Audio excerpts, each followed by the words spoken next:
মনে হচ্ছে না পালক পনির, কিন্তু এটা পনির নয়।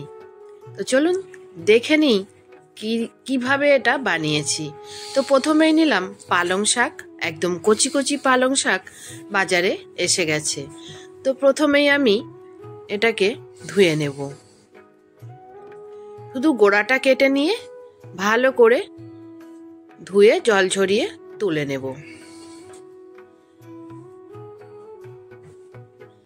এরকম গোটাই থাকবে, কাটাকুটি করার কোনো প্রয়োজন নেই। সবগুলো ধুয়ে নিয়েছি। এবার চলুন, কড়াই নিয়েছি, কড়াইতে সর্ষের তেল দিয়ে দিলাম 3 থেকে 4 চামচ পরিমাণে। এই তেলে ফোড়নে দিলাম গোটা জিরে, একটু ছোট এলাচ আর কেটে রাখা কুচানো পেঁয়াজ দিয়ে পেঁয়াজটা খুব ভালো করে ভেজে নেব। আশা করি সকলেই খুব ভালো আছেন। সিম্পলি উর্মিতে আপনাদের সকলকেই স্বাগত রইল।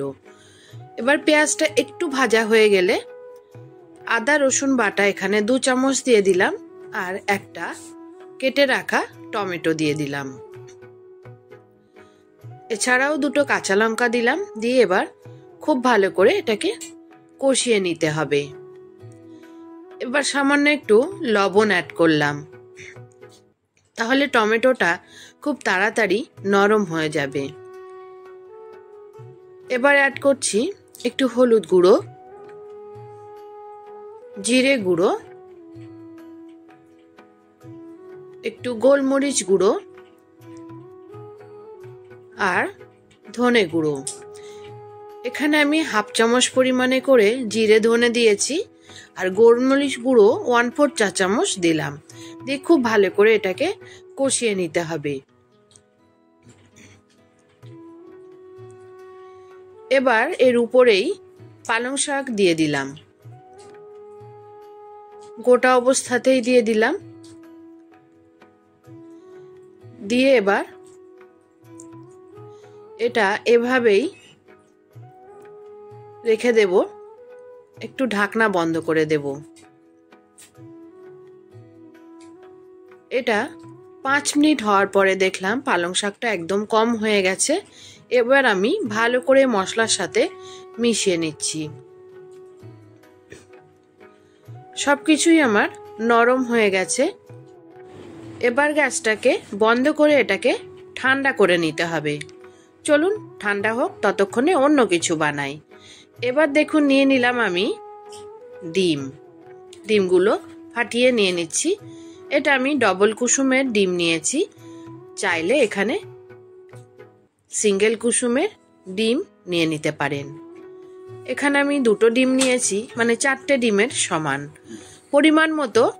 এখানে আমি লবণ অ্যাড করলাম, একটু গোলমরিচ গুঁড়ো দিয়ে খুব ভালো করে এটাকে ফেটিয়ে নেব। ফেটানো হয়ে গেছে। এবার একটা স্টিলের ডাব্বা নিয়েছি, একটু তেল দিয়ে দিলাম, নিয়ে এটাকে খুব ভালো করে এর গায়ে লাগিয়ে নেব। এবার এই ডাব্বাতে ডিমের মিশ্রণ ঢেলে দিলাম।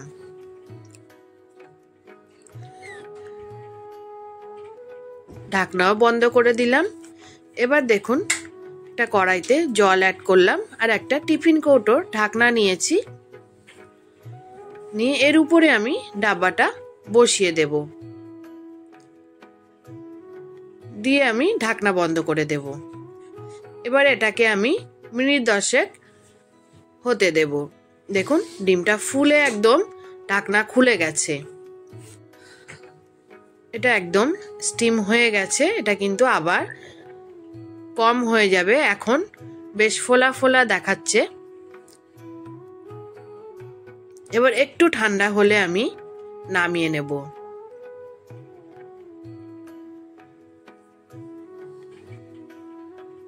এবার এই টিফিন কৌটো থেকে আমি এটা বের করে নিলাম, নিয়ে পিস পিস করে কেটে নিয়েছি। একদম পনিরের মতো লাগছে না? এবার একটা কড়াইতে আবারও তেল দেব। এটা আমি রিফাইন তেল দিচ্ছি, কারণ ওইগুলোকে ভেজে নিতে হবে। এবার এই কিউব করা স্টিম করা ডিমগুলোকে আমি ভেজে নেব। এটা দেখেই কিন্তু অনেকেই ধোঁকা খেয়ে যাবে, বলে না দিলে কেউ বুঝতেই পারবে না এটা ডিমের তৈরি। এবার ডিমগুলো ভাজা হয়ে গেছে, এবার তুলে নিচ্ছি। এইভাবে সব ডিমগুলো আমি ভেজে ফিরে আসছি। তো এই সবগুলো আমার ভাজা হয়ে গেছে। এবার দেখুন আমি যে পালং শাকটা করে রেখেছিলাম সেটা আমি মিক্সিতে নিয়ে পেস্ট করে নিয়েছি। নিয়ে ওই কড়াইতেই আবার আমি ঢেলে দিচ্ছি। পাত্রটা ধুয়ে একটু জলও অ্যাড করব।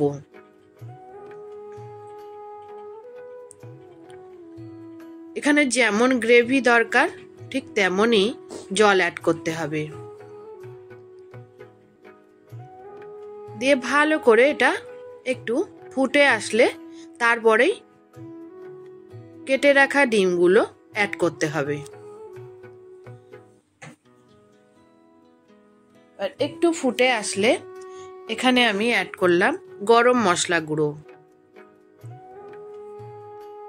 আর এটাকে একদম লো ফ্লেমে রাখতে হবে। এবার সামান্য একটু চিনি অ্যাড করলাম, তাহলে খেতে ভালো লাগবে বেশ। আর একটু ঘি অ্যাড করলাম। হয়ে গেল আমার রান্না। এবার পরিবেশন করে নিচ্ছি। আশা করি আপনাদের খুবই ভালো লেগেছে। ভাত রুটি সবের সাথে দারুণ লাগবে। তো যদি এরকম নিত্য নতুন রেসিপি পেতে চান অবশ্যই আমার সাথে জুড়ে থাকতে পারেন। আজ আসি, সবাই ভালো থাকবেন, সুস্থ থাকবেন। ধন্যবাদ।